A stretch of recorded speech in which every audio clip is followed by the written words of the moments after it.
العمارة في تصور حضرتك أقرب إلى الفن ولا إلى الهندسة؟ هذا سؤال لطيف برضو. شوف سيادتك، هناك بعض النقاد قسموا الفنون إلى نوعين: فنون محاكاة وفنون بحت أو مجردة.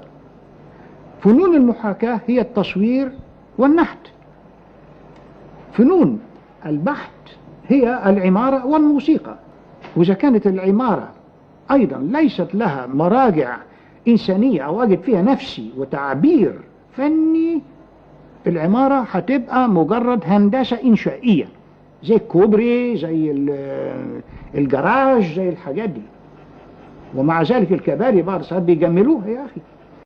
فهنا الناحية دي العمارة فن ومن أعرق الفنون، وبلدنا اختصاصها كان العمارة، لأنه مصر تميزت بين كل الشعوب قاطبة إذا ما فهمنا ذلك من أيام الفراعنة في العمارة. العرب عندهم كان الشعر،